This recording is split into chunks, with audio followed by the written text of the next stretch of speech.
Now, for those who don't know, or care, or have never seen this channel before, I do a healthy mix of Pokemon. I say that, I'm pretty sure like 95% of all my videos I've released on this channel so far has been about Pokemon, playing Pokemon, yeah, just playing Pokemon. However, I also keep mentioning how I enjoy drawing things and creating doodles and all that jazz. So today I'm mixing those two ideas together and doing what most people have been doing. I feel like I've missed the mark slightly. I'm like, you know, a couple months late, but a bunch of people essentially do their dream Pokemon region. They're making their own Fakemon, rather a concept of a region or an entirely new game. And that's exactly what I'm going to start doing today. Today I'm going to essentially just brainstorm a bunch of ideas for a Pokemon-like game.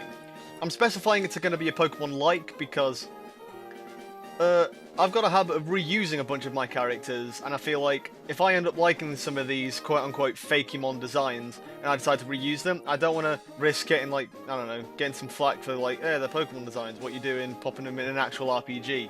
Like, I'm probably overthinking that, but that's what I do, so I don't want to risk getting any troubles like that, which probably never happen anyway, because no one watches these, but either way.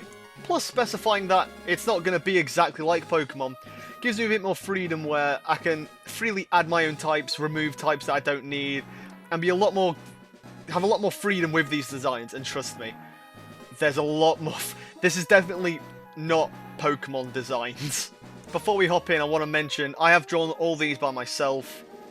I'm not that great an artist. I'm just going to put that out there now.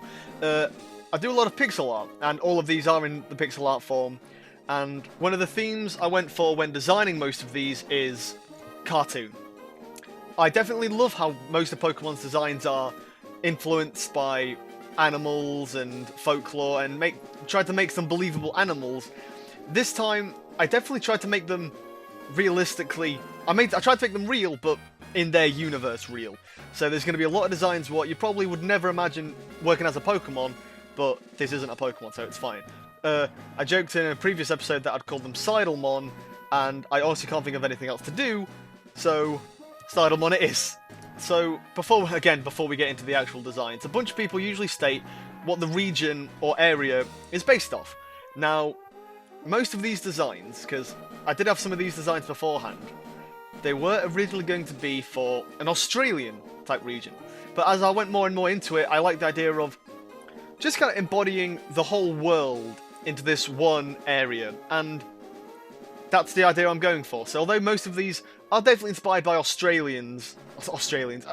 Australia area, as we go on, I like the idea of each video we'll be making a bunch of these Fakemon based off a different concept. So this episode, you could say it's me making a bunch of Australian mons. You could say that. I say that all of these are already drawn. I'm going to try some drawing them videos, but these are already drawn at this point, so it's just going to be about me talking about them.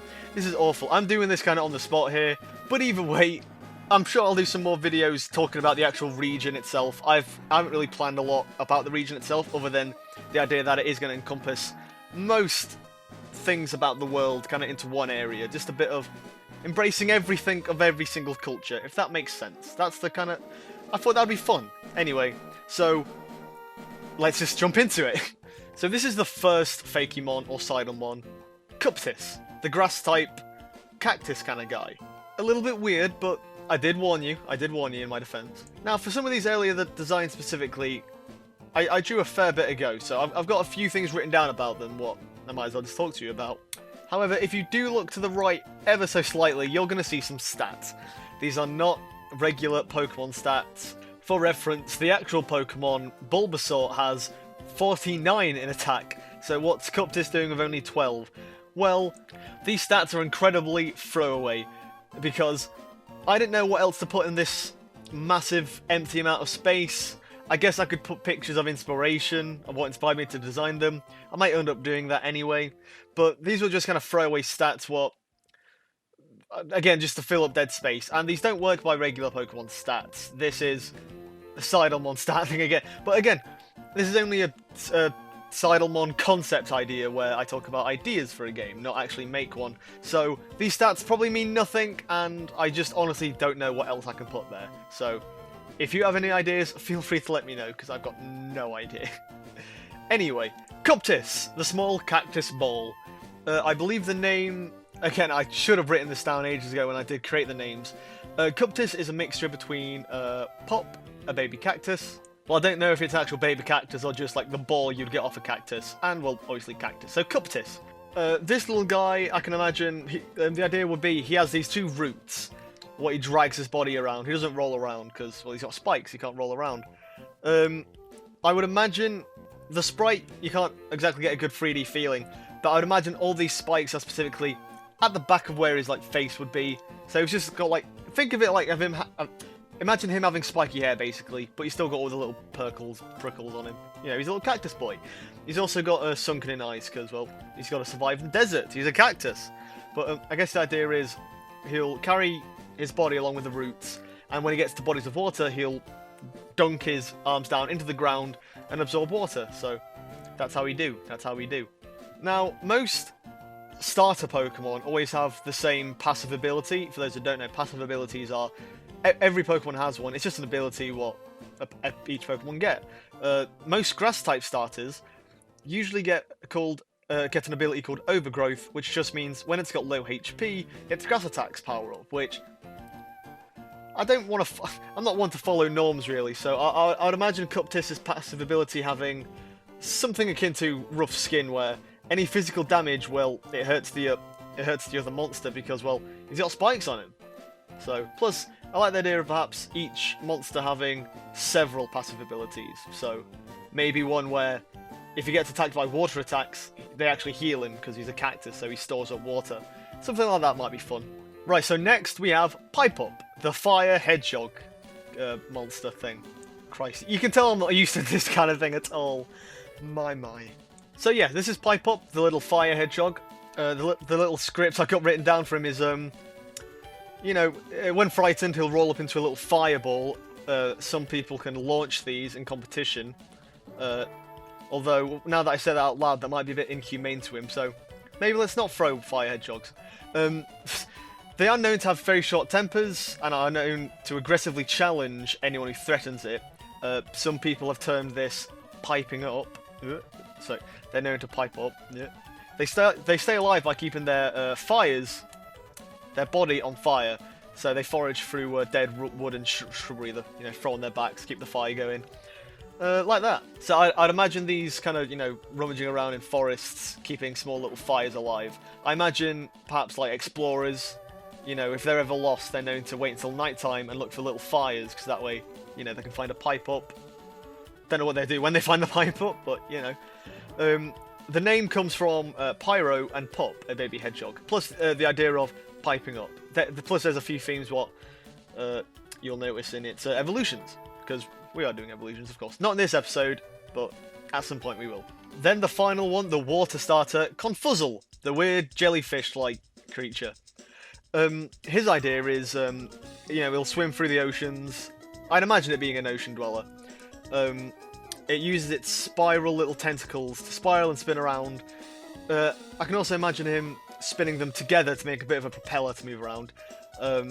They're weird, right? So they're known to do a bunch of things, like I can imagine them pretending they're on a swing by swinging back and forth on the ocean floor. You know, just doing weird things.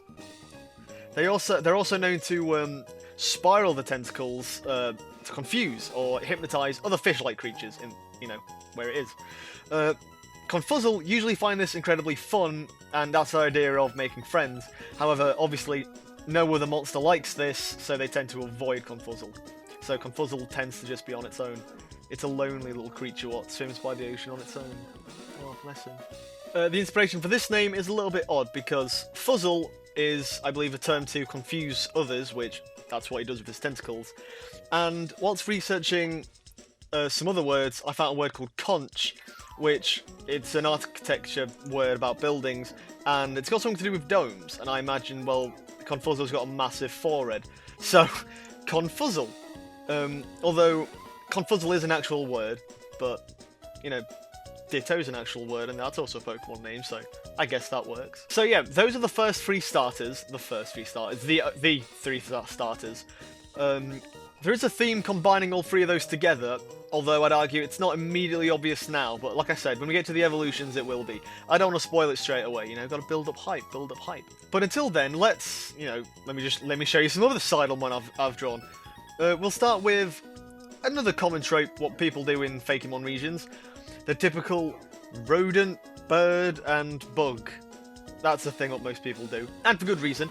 Each game, you know, some of the first monsters they always announce to us, or at least the first monsters we always see when starting a new Pokemon game, is obviously the first three starters, and the regional bird, bug, and rodent. So let's start with the bird of this hypothetical region, Minimin. It's a lot of M's, a lot of I's. You also might have noticed I haven't filled its type in. That's because since this isn't, like I said, like I keep saying, this is a Pokemon like, and I don't know if I want to fully commit to a flying type just yet. It might sound really weird, probably does, but I don't know if I want to end up making a new air type instead. What might suit it better, or not? I don't know. I honestly don't know. There's a few new types I kind of want to add to this, but again, I don't want to commit to them just yet. When I finally add the type, I'll get back to Minimin and tell you all that I've given it the type or whatever. I'm sure you don't really care. You want me to talk about the bird what's on screen. So anyway, Minimin, the small chick. It's got a chubby little body and small wings, so obviously it can't fly yet. It just waddles around. I like to imagine, you know, it just rolling around down hills, because it's too whittle to walk around. It's got a very soft beak. When it first hatches, its first thing to do is start pecking at things. That's what it does. All its youth, most days, day in, day out, night or day, just pecks at things. It starts with, you know, soft berries, but goes to seeds, woods, and eventually even stones. Now, I noticed for the pretty starters, I didn't really mention any specific inspirations, but again, they're more easier to explain with its evolutions. But Minimin is inspired by the Noisy Miner. Again, this was created when I was thinking of doing an Australian-based region, and when I was searching up some Australian birds, the Noisy Miner came up, and I really liked its colour palette of, you know, light greys, yellows, and kind of yellows or limes. I really liked it. And better yet, when I searched up Baby Noisy Miner, I just fell in love. I had to make something based on it. It was too adorable not to. Now, the real-life Noisy Miners are usually found in woodlands and open forests. Minimin usually lives around caves, just outside of caves. That's where it finds the rocks to peck at. I don't believe the actual Noisy Miner is a literal miner that is noisy, but that's the kind of idea I'm going with this line. But again, I haven't drawn its evolutions yet. But Minimin is just, the name inspiration is just Mini Noisy Miner. And Minimin. I imagine the starting town in this game to be somewhat of a mining town. Like, instead of, in most Pokemon games, you have to first go through a forest. I imagined in this idea, you first go through a cave. So, a lot of, you know, cave monsters, stuff like that. So, I figured the early bird, you know, Noisy Miner. I think it's cute. Anyway, onto the bug type now. Considy. A small beetle bug. Yes, I have committed to a bug type on this one. You may have noticed. But whatever. Now, that smiley face, or what looks to be a smiley face, isn't the actual Considy's face. It's actually its back. It likes to walk backwards everywhere, and it hides its real face on the other side of it. It stands on 2 feet and enjoys dancing around. They also tend to enjoy music. It wouldn't be uncommon to find a bunch of them at music festivals or gatherings, and see a bunch of them kind of dancing around in a little circle, you know, all just having a good time, despite never making eye contact, because remember, they're always backwards.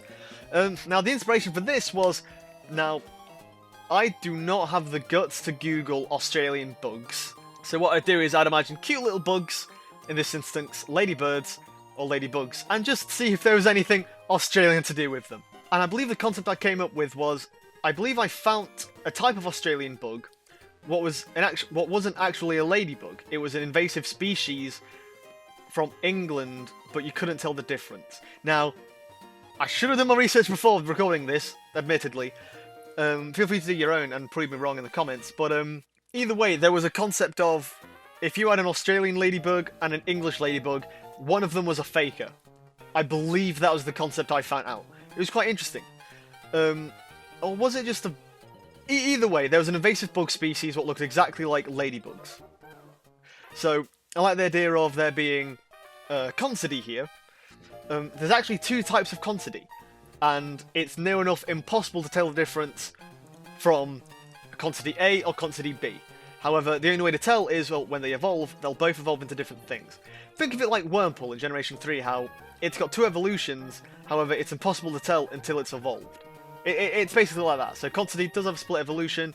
I'm thinking of making the other type of Considine a type of, like, slightly reddish or something. I believe that was the idea. I know that was the idea that I had, at least, myself. I don't know if I read that about nature or something. Maybe it's just about me reading about how English ladybugs and Australian ladybugs look extremely similar. It's impossible to tell the difference. Either way, it had something to do with Australia and English ladybugs. I'm pretty sure. Again, I should have written down notes. At least once we get through all these previously drawn designs, hopefully I'll make, I'll write notes about all the new ones I draw, because we don't have that many more to go through, to be honest.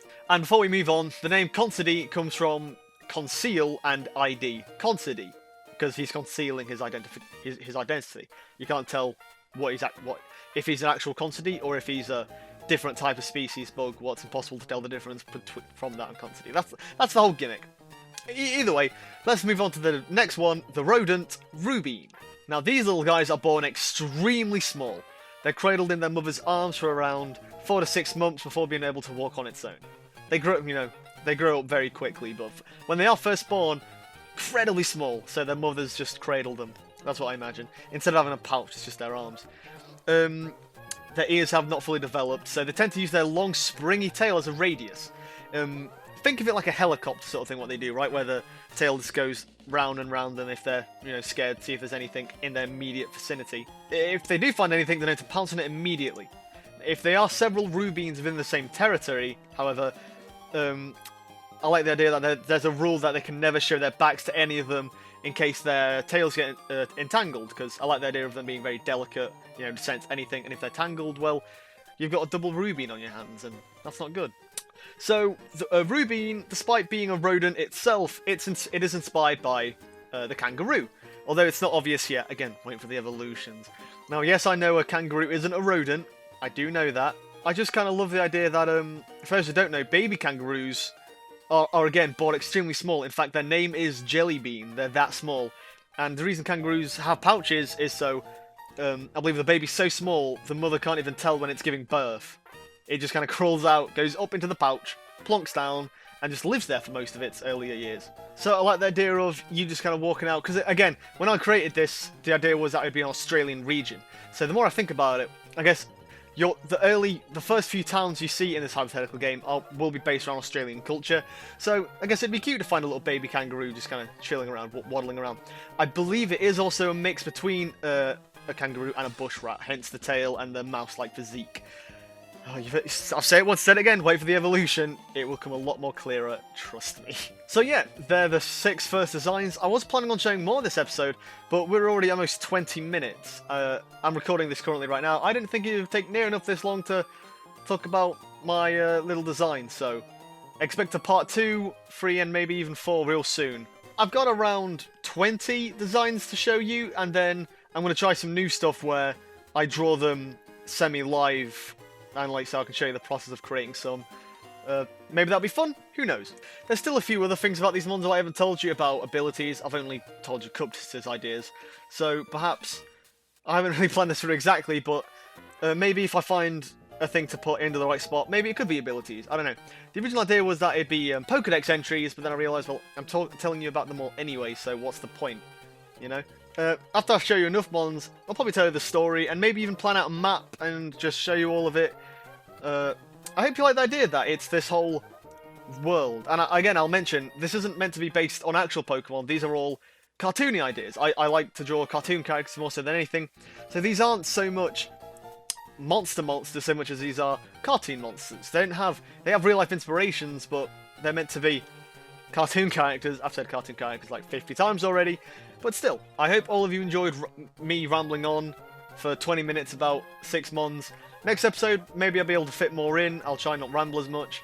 But if you have your own ideas, feel free to let me know. There's no bad ideas. And, well, if you can see these guys, then, you can't do worse than me, surely. But still, I appreciate you if you all got this far. Tell me what you think of them. Tell me what's your favourite. Tell me what's your least favourite. Would you catch one? Would you abandon one? Do what you want with them. Let me know. But either way, enjoy the rest of your days, or if you're off to bed, sweet dreams, and I'll see you all next time. Toodaloo!